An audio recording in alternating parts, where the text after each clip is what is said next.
Assalamu alaikum. I just wanted to share my story about conversion or being a revert to Islam. Um, it is actually quite a long story. It's very interesting, though, because it was just an adventure. It just started from one place, and I don't know. It has surprised me so much how far I've gone, and how the truth has just been manifested during my life. So it all started.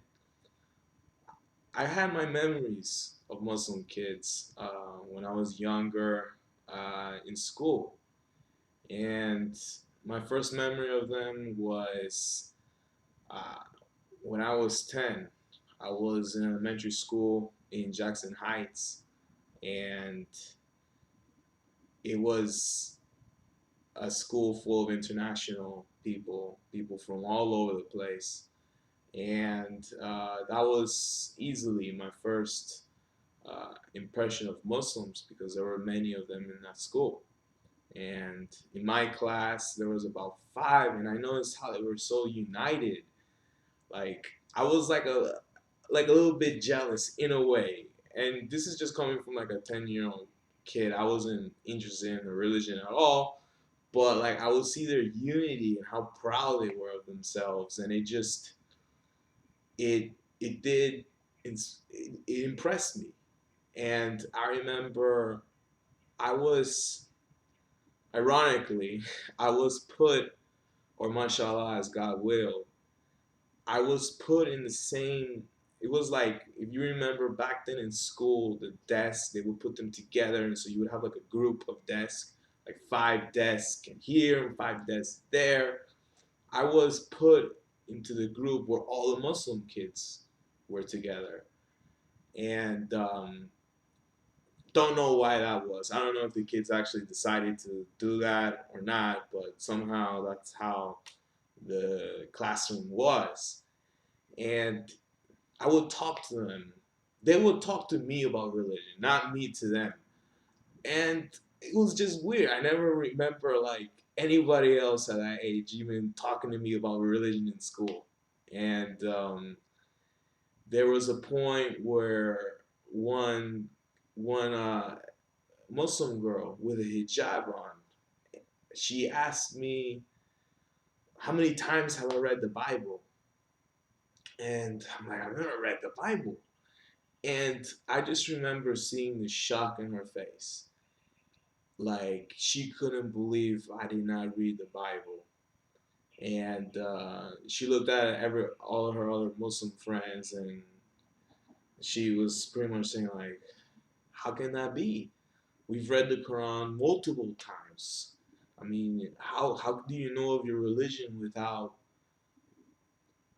studying it through the the biggest, the most important book, the holy book?" And that did get me thinking, like, like what is up with these Muslim people? Are they're obviously, I noticed they're a lot more serious about their religion, and they were a lot more proud of it as well. I remember, mashallah, it was even during the month of Ramadan. Wallahi, it was during the month of Ramadan that I was talking to them. Maybe that even started the conversation. Now that I think of it, maybe because they were fasting and they were thinking about things, and they talked to me about them. And like that's when I first found out, like, dang, like these people, they fast from food and water. I couldn't believe it. Uh, it was something that also got me to admire them. And I, like usual, like many people think, like, oh, that's so disciplinary, like that's so hard. It must be like the last thing you want to do in the year or the last month you want to see.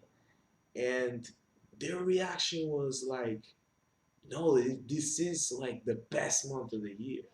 We love it. And it ends with a day starting the new month called Eid, and we get all these gifts and all these things for the fasting that we've done. It's kind of like your Christmas and the gifts you get. So I was finding out something new. It was something completely different for me. Um, Later on in school, I had moved from other states. I ended up in Texas when 9/11 happened, and I had this Persian friend. Uh, she wasn't too serious in the religion, but during that whole time of 9/11, from her perspective and her friends, I did get like this other understanding of them that they can be badly treated, a lot of prejudice against them, and racism. And I do remember that after 9/11, a lot of the Muslim kids in the school were getting harassed. Um, so many years passed, I become a teenager, and I in Jahiliyyah just lost. And later on, I had a Shiite Muslim friend, and he he introduced me to the faith. He introduced me to the idea that Jesus was a prophet in Islam. And now I think of it, I'm pretty sure the Muslim kids in New York had told me the same, but I never really um, I didn't grasp that concept until I had the Shiite friend. And it was pretty much like coming down, like with the Shiite friend, it was coming down to the truth. Like, what are people worshiping?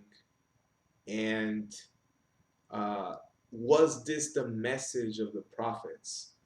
And little by little, I just started seeing, along with other events happening in the world, this is now many years after 9/11. Okay, not so many, but about 7 years. And this is after the war in Iraq, and I started understanding more about their suffering in the world and how we're attacking them and the racism against them. And the Shia friend was like telling me like there's something behind all of this. There's a reason for this. It's being attacked for a good reason. And when he finally got me to understand the concept that Jesus was a prophet in Islam, it gave me a lot of respect for that religion. Now, obviously, I wanted more detail, in the religion, and I was now about like around 18 at this time. My life just getting started, pretty much, or at least it feels like it as an adult. And I wanted to find out, what is this? What is this really about? Now, I do want to, before I continue with that part, I was born a Catholic in South America, in Colombia. Um, I was never, I wasn't so attracted to the religion itself. I did feel good about like finishing rituals, but it was never something like that feeling that I got from those Muslims in New York, like how proud they were of their religion. It was nothing like that. Later, my parents had been divorced.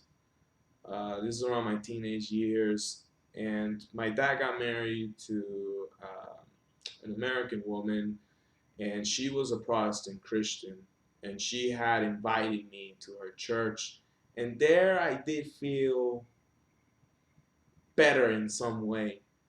As a kid, I still kind of like I didn't get it. I would go to this church that was kind of like, it looked like a stadium pretty much, with a stage, and they had all this rock and roll music.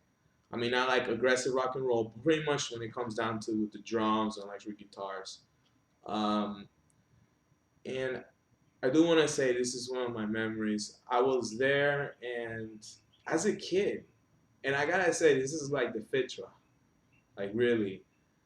Um, as a teenage kid, I remember that I would just start to like question the whole thing, and my dad had already gotten into it pretty much as well, from Catholic to Protestant. And I remember I started questioning some things. I started questioning the way they worshipped. I guess it's probably not only Fitra, but because in the Catholic Church things were so much more conservative, so much more holy, and so much more. It was like there was more value into things, and then Christian Church was so liberal and so open and so loud. Um, so I started questioning the way they worshipped, and it had a lot to do with like this is very common in Christian Protestant um, services where they end or they begin with a lot of Christian songs. And like from what I was understanding from my stepmom is that this is actually the way they worship. And because I remember I ridiculed it one time. I'm like, how is that? What is that? That's not praying. And I remember she got so offended, and my dad too, because that was their worship. So I never really understood that part.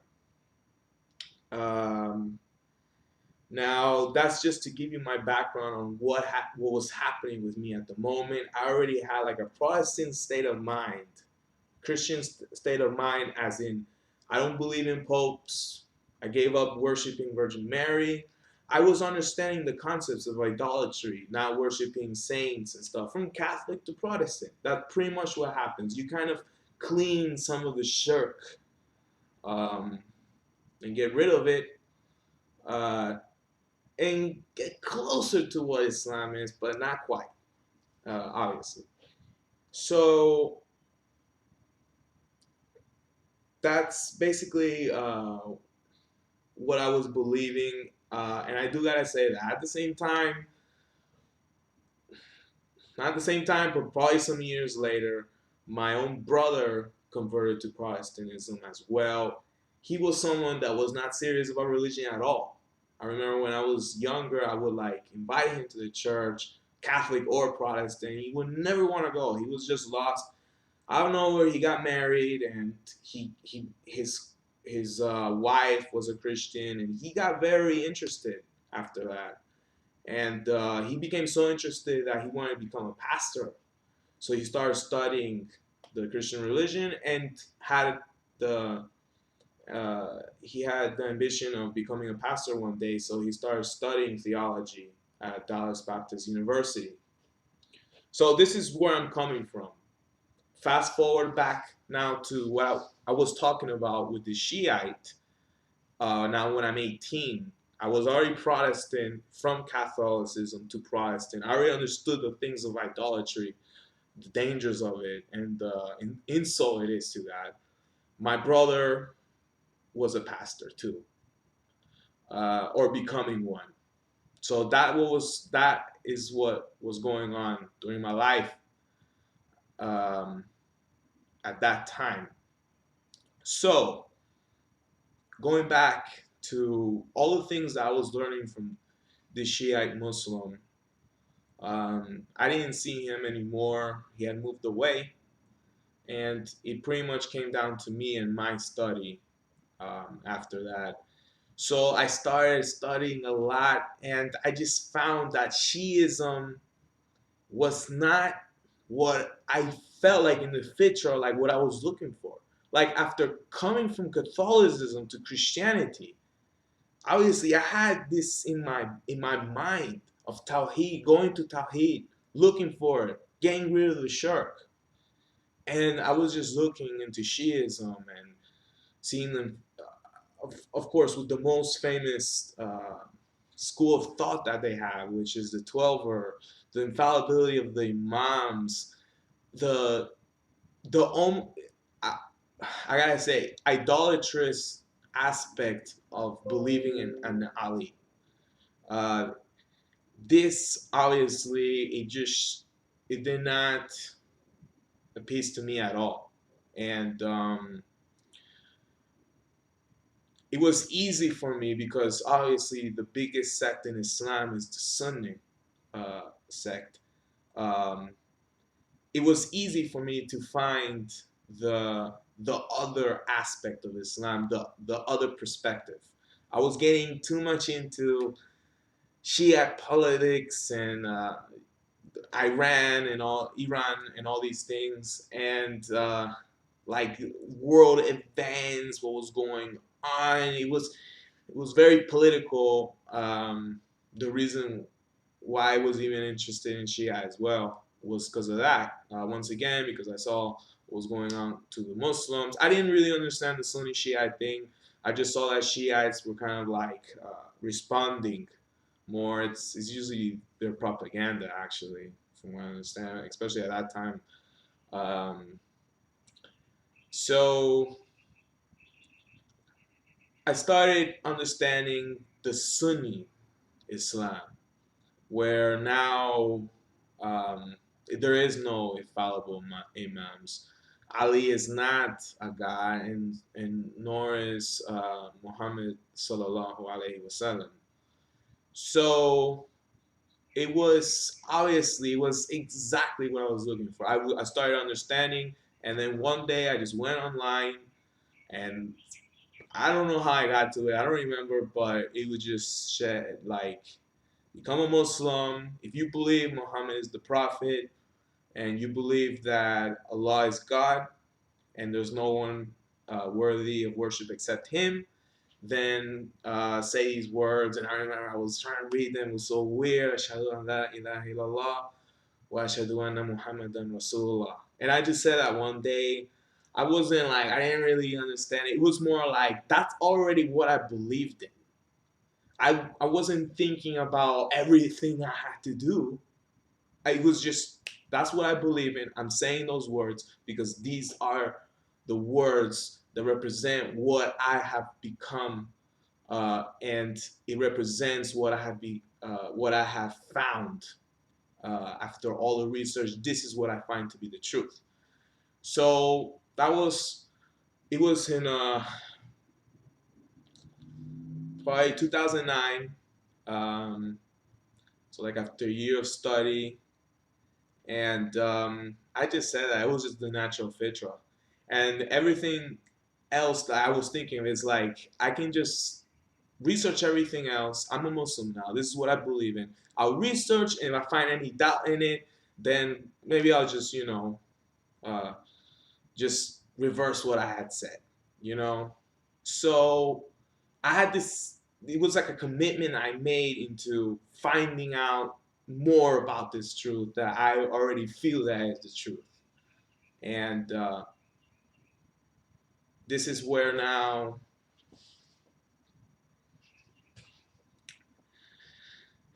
this is where I start going online and finding out the ilm of Islam, the knowledge of Islam, and ironically, or once again, mashallah, as God will, my brother, one day I went to his house. I was keeping all this a secret because obviously my brother, he was getting really serious by this time, and things didn't look good on TV for Muslims either. Uh, I remember one time I was at his house, and I'm just looking in his library, and there it is, the Holy Quran, English translation. I couldn't believe it. It was like I felt it in myself. I didn't know these words at that time, but I said it was basically that, mashallah. It was basically that feeling like this is as God will it. I can't believe it. It's like a sign, you know. This is an ayah, right? So I picked it up, started reading. I'm looking around, like, is he coming around? This is so interesting.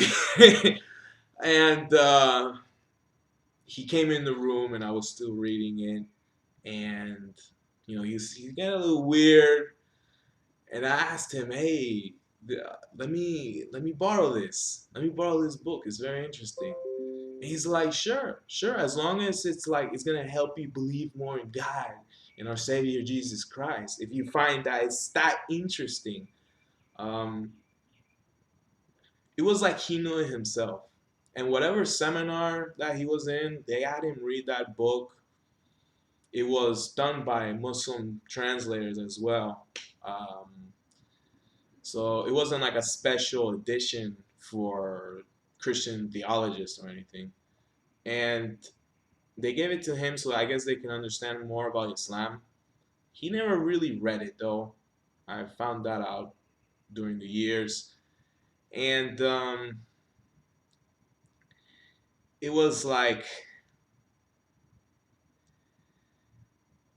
it was too good to be true. I was going back home. I was just like, I felt like there was something in me just so excited to read this book. I couldn't believe it. I started reading it and I just got hooked. Hooked. Reading chapters or surahs, it was just from one surah to the other. And by this moment, like Ramadan was just around the corner. And I already felt inside my heart that I was already a Muslim. I already said the Shahada. And here I have with the Quran, I'm reading it, and this is everything I believe in. I couldn't believe it. It was mesmerizing. And I decided I have to fast Ramadan. I remember I read it, it's in Baqarah. It's in the first surah that you even read, and it mentions Ramadan, and that even excites even more. And I fasted Ramadan, and that was just something for me. It was such a change for me. I couldn't believe it. It was the most beautiful moment in my whole entire life. MashaAllah.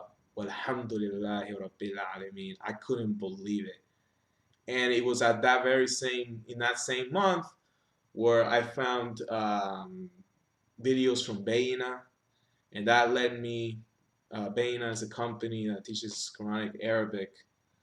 Um, that led me into. There was this brother, I forgot his name, his last name, I think it's Sharif. He recites the Quran, very nice. He was so motivating. I couldn't believe it. And I think it was Numan Ali Khan that one day he was just talking about how the Arabic in the Quran is so different from just an English translation. You don't get the same experience. And that very same Ramadan, my first Ramadan, I just felt like I need to learn the Arabic. I started learning the Arabic letters through them. It was great. I recommend it for anybody, the basic Arabic courses for them. I'm not endorsing them or anything. I just feel like it was really good when it came to the articulation points. It was very easy. When you try to understand um, the articulation points in for tajweed in other courses, they might like throw in some Arabic words, and there are um, plenty of them to describe some of the articulation points or noises that you make. With Baina, it was just very easy. So I got to learn the Arabic in that first year, my first Ramadan, and it's just been it's been great ever since. It's been a roller coaster ride because my brother he is a very serious Christian, and it pushed me so much into finding out about their religion, into finding out about the history of the Christians themselves, into reading the Bible, reading places in the Bible that my brother never even has read. It got me into even going into Judaism because it's like he is really knowledgeable for a Christian. So, obviously he went to their theology school. So, like, he will throw up some accusations and claims. A lot of them are from I heard from a lot of the Islamophobia sites. By the way, I was looking on those Islamophobia sites all the time, and I was debunking them. That was part of the reason that I felt this was even more the truth, because you have the opposition just lying and slandering and misrepresenting and misquoting. It was unbelievable. So for y'all Christians out there, just realize this shows that you guys are not even part of the truth. This is just one sign, though. But when you when you are that desperate and you lower yourself to that standard, and Muslims don't, what do you expect? What do you expect? But you know what? What do you expect with a religion that doesn't have a foundation, a real foundation? What do you expect? What do you expect yourself? I studied the Christian history so much. I understand many things that Christians don't. And because of my brother and his Pauline Christian theology, I had to read a lot about Paul. I had to read a lot about his letters. My brother, he got me into thinking about all these things, about how God's not going to forgive you if you don't have a blood sacrifice and all these things. And I just studied and studied and studied. I studied the Jewish perspective. Do the Jews really believe this? Do the Jews say that Allah doesn't forgive you if you don't have blood sacrifice? Is that really what it says in the book of Leviticus? Christians, I found out Christians, they take advantage of the ignorance. You would think, I know, you would accuse us of taking advantage of the people that don't have the knowledge and converting them into Islam. But in reality, coming from a Christian background, in that perspective, I am telling you, there is nobody more taking advantage of the people and the ignorance of a religion than the Christians. I am serious. And not only when it comes to Islamophobic stuff and all the accusations against the Prophet Muhammad sallallahu alaihi wasallam, but also because their theology doesn't even work. It has no foundation. Paul invented things, contradicted things, limited God into some other uh, belief, very limited. And Paul was not, it was not a unified church in the beginning. So I went into so much of the history of the church, the division of the two churches, Pauline church, the Jerusalem church. What happened to the Jewish Christians? Little by little, they started dying out. The Roman Empire converted into Catholicism, more of a reason to attack the heretic Jewish Christian groups. Also, before that, in the year 70, the Jews and Christians, or the Jewish Christians and the Jews, had done a rebellion against the Romans, and they lost, and the Romans, uh, they they did revenge, and they demolished the temple, and they also killed many of these Jewish Christians as well. The Christian religion that had survived was the one that the Romans had converted into, which is the one that had believed in Paul and his Pauline Christianity. And that's how the Jerusalem church and James the Just had disappeared, pretty much. Thankfully, there's still a book in the Bible from James, and you can see the conflict that he has with Paul and his beliefs. He's not naming him, but he is actually debunking some of the points that Paul has. So it has been a whole journey. It has been a whole journey. And once I had studied Judaism, it was it was it was like another sign. This is the truth. It's unbelievable. Unbelievable how clear this is. It's so clear. Um, uh, it makes me speechless. It makes me speechless, and my mind is even more. Not only because of the history, because that's not really what it has to depend on, but because obviously with the Quran and all its miracles, the miracles of the knowledge that the Prophet Muhammad sallallahu alaihi wasallam had, and all the legacy of Islam itself, Islamic history. This is enough to understand Islam is the truth. Quran, the Sunnah, and the history of Islam, and the Sunnah that people practice and how they treat each other and how they treat each other and the companions, the Sahaba, and in their stories. It's unbelievable. There's nothing like this in the world. And that the Prophet Muhammad sallallahu alaihi wasallam is the most. He's more things of his life have been recorded than anyone else in the whole world, and done in a system where you compare narrations to another. You find out who had actually narrated a chain of narrations. Were those narrators known to be liars? Were they known to be forgetful? It's a whole system. It's unbelievable. So that's enough to already believe. It's already enough. But once I got into Christian theology, Paul, and how he misquotes the Old Testament, how he's talking about totally different religion. This is nothing like what the Jews had believed in.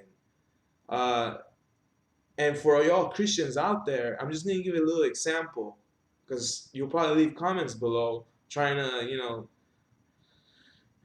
I would understand if you think that I don't really understand this. So just to give you, a hint of what I'm talking about, when it comes to blood sacrifice, Levitical law, the Jews had 7 sacrifices. Only 2 of them were required, and only one of them dealt with sin. And this one sin offering, out of all the offerings that you can find in Leviticus, it is required, but it was for sins, unintentional sins. So that's just part of it. We can go to many other things like how this is all against the Sharia of Allah in the first place, or Jewish law, the sacrifice of a human, anything outside of the biha, or what you would call halal meat. So, for instance, a sacrifice, a true korban, uh, a true sacrifice had to be done in the kosher or the kashrut or the biha way, which is, as y'all would know of knowledge, this is when there's certain limitations on how you kill an animal. They can't suffer, they can't see the blood, they can't see the knife. It has to be cut through the jugular vein. It's many things, no blemishes. This is a true korban. And that was the korban that was required for this sin offering that Allah had given them back then. Um, and when you look at the case of Jesus, he was a human against the Torah law. It was not on Temple Mount against Torah law. He had blemishes against the Torah law. He was once again, as he was a human, that was already enough. But he didn't die through the jugular vein. Uh, it's so it's sad at the same time because they use this to scare people off of doing good deeds, of waiting for the day of judgment, because it's this theory that they have that they're saved, and we've already been, everything has been done for us. So good deeds are just basically good deeds. They don't really work for anything else. It's a very disgusting way of looking at the world, I would say. Uh, so just once again, to conclude, Islam is the truth.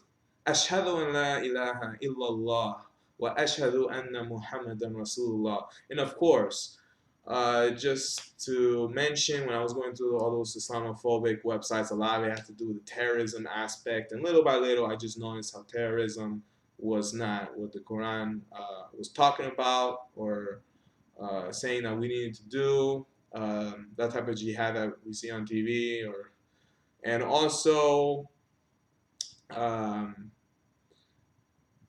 the aspect where uh, So once again, never mind on that thought. Ashhadu an la ilaha illallah wa ashhadu anna Muhammadan Rasulullah. There's no God worthy of worship except God Almighty, the God. And Muhammad is his prophet and messenger. And I just gotta say, with the Quran, with the Sunnah, with the history of Islam, with the example of the Christians, and with current events, Islam is the truth. So I hope you all like this video. I hope it was an iman booster. Please give thumbs up, share if you like, subscribe. I'm going to be talking a lot on this channel with like interfaith stuff, controversial subjects, with all the knowledge that I've gotten because of the situation I was in with my Christian pastor brother and all these other things that he did against me, by the way. And that'll be up for another video. I had to learn a lot, and Allah gave me this knowledge, and it's my duty to spread it.